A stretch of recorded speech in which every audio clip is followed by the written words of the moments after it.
Welcome to the Arlington Street Church podcast.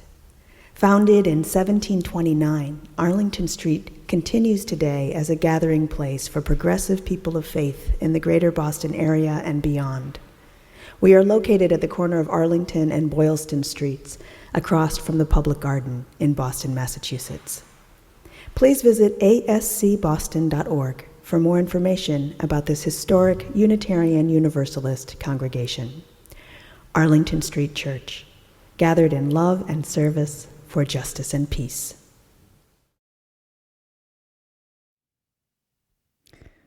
Life is not about what happens to us. It's about what we do with what happens to us. Resilience is not just about bouncing back after taking a hit. Resilience is the capacity to adapt in the face of threat, tragedy, and trauma. It's about meaning, purpose, and spiritual growth in the wake of adversity. Christian pastor Charles R. Swindoll puts numbers on it. Life, he says, is 10% what happens to you and 90% how you react to it. It starts with our attitude and it goes from there. Attitude, he writes, is more important than facts, more important than the past, education, money, circumstances, more important than giftedness or skill. We always have a choice about which attitude we embody. And our attitude literally affects our bodies. Studies have proven that our perception of our age has a direct impact on our life expectancy. While we're born with different capacities to cope with stress and anxiety, the good news is that resilience is not something we either have or don't have. Resilience is based on a set of skills, including thoughts and behaviors, that we can choose to improve and deploy. Resilience doesn't mean we won't be wounded or scarred by tragedy, but it means we can heal, recover, and go on. And here's some good news. It turns out that we build the muscles of resilience by being exposed to adversity. Not that we want to seek it out, but facing adversity head on can strengthen our resilience. This morning, after taking a deep dive into the science of resilience over these past weeks, I want to share my Cliff's Notes with you, the playbook for building resilience. But first, I want to tell you a story that really got me thinking about what it means to thrive rather than merely survive. Angie Monzillo begins her story on July 17th, 1989. She's 20 years old, newly married, and 7 months pregnant. Impossibly, she is sitting with 2 detectives in the interrogation room of the local police station. One of them tells her that her husband has planned and carried out the murder of his own father. She is shattered. Everything about my young adult life and everything I trusted about it were gone, she says. The path was obliterated. As much as I wanted to move forward, reminders of that day were inescapable. For the next several years, salacious Sunday paper headlines and evening news stories about his case were a regular occurrence. Sometimes journalists would take pity and leave my name out of print. Other times, they would not. Sordid details of the act and the dangers I faced were revealed. He was tried and sentenced to life in prison. My hometown community whispered. My faith community judged. My friends walked away. But in that time of darkness, my beautiful child was born. I began to see that I had options for my life and for hers. Finding those options was a process, and it was not easy. It required me to step out of complacency and into action. Being strapped with all of the financial obligation of the divorce and fighting over debts he had incurred equipped me to use my voice in a new, assertive way. I faced overwhelming emotional fallout, betrayal, loss of trust, anxiety, self-doubt, and fear. For the first time, I was truly choosing to happen to life rather than letting life happen to me.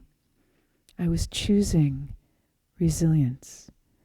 My desire to move forward turned me into a need to move forward.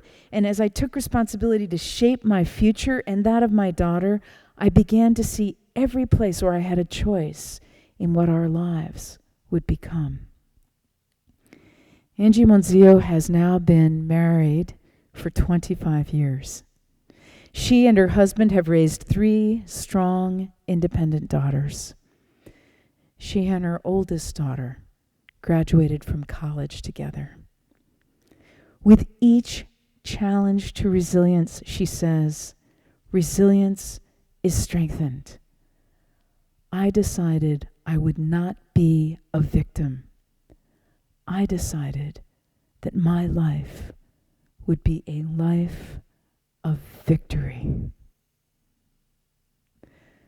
Here are 3 things science tells us about building resilience. First, connect. Whatever's going on, it's very important that we stay in touch. There's nothing wrong with a little solitude as we metabolize our feelings, but when we isolate, the risk of developing PTSD actually increases dramatically. Resilient people know they can't meet every challenge alone. No, relying on others is not a sign of weakness, quite the opposite. It takes courage to ask for help, and needing help simply means we're human. When the going gets rough, reach out. Connect. Second, focus on what you can change. As we all know, focusing on what we can change starts with accepting the things we cannot change. Acceptance is not about giving up. It's about coming fully into the present. As Zorba the Greek says, the full catastrophe of the present. And turning our attention to what we can do to make it better. We might think we can regulate a situation by ignoring it, or getting angry, blaming ourselves, pushing people away, or wallowing in pain. But none of that works for long. And resilience is not improved by masking our pain with alcohol, drugs, or other substances. In Man's Search for Meaning, Austrian Holocaust survivor and psychiatrist Viktor Frankl famously wrote, "When we are no longer able to change a situation, we are challenged to change ourselves." Focus on what you can change.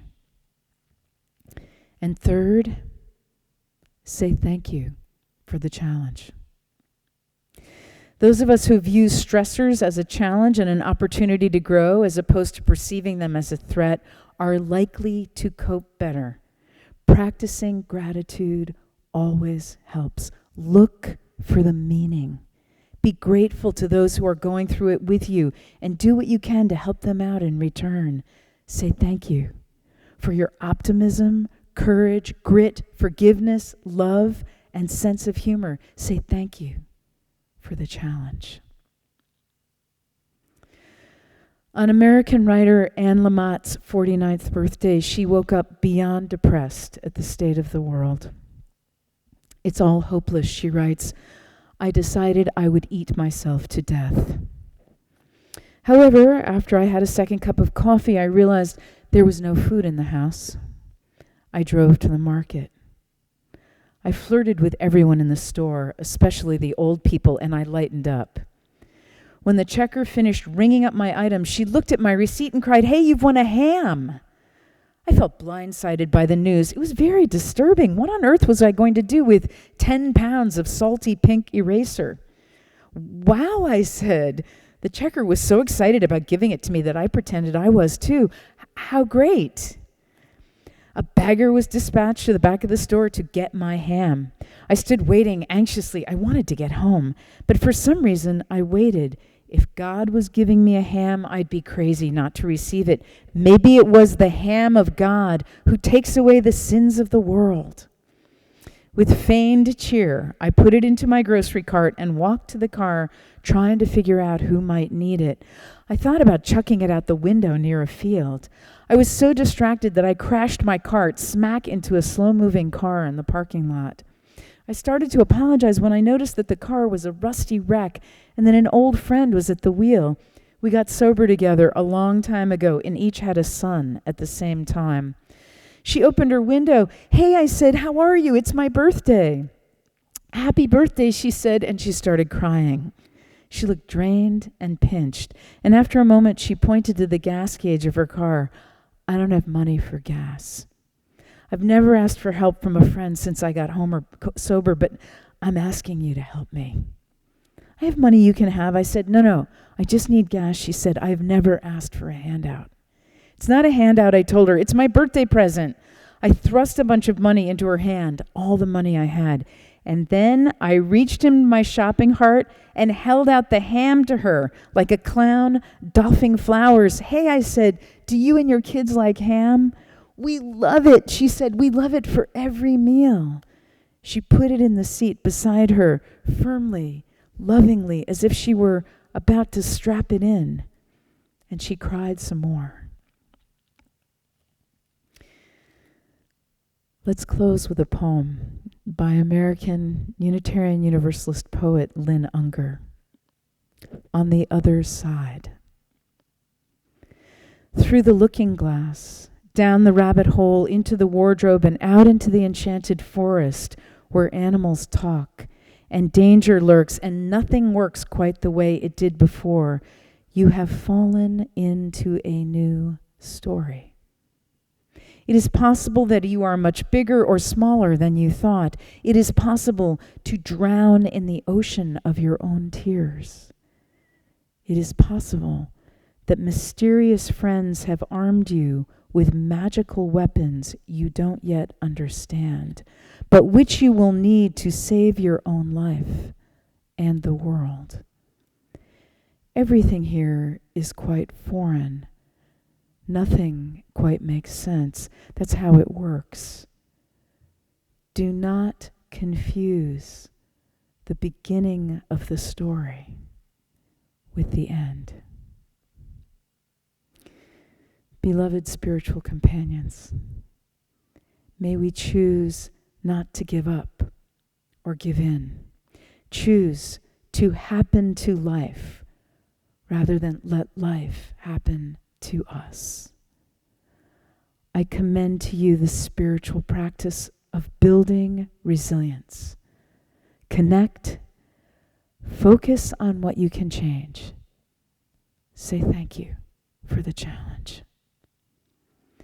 May our lives be lives of victory. Amen.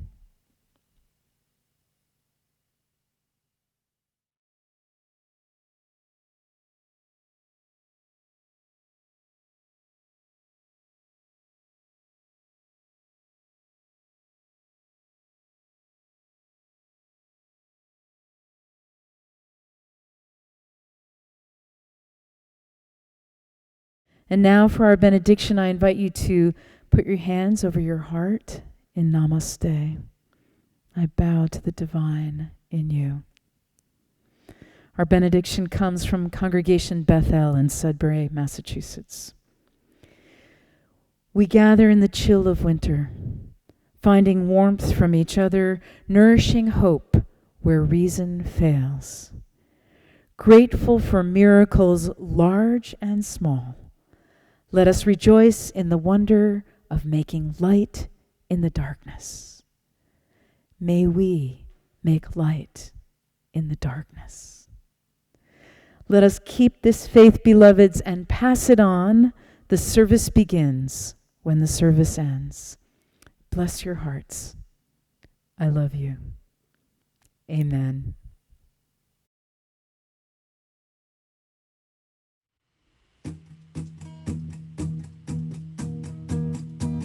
Where you go, I will go, beloved. Where you go, I will go. Where you go, I will go, beloved. Where you go, I will go. For your people are my people. Your people are mine. Your people are my people. You're divine, my divine. Where you go, I will go, beloved. Where you go, I will go. Where you go, I will go, beloved. Where you go, I will go. For your people are my people. Your people are mine.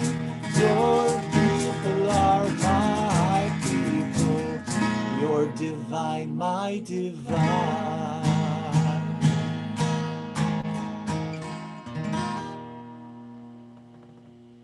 Thanks, everyone. See you next week. Please visit ascboston.org for more information about this historic Unitarian Universalist congregation. Arlington Street Church, gathered in love and service for justice and peace.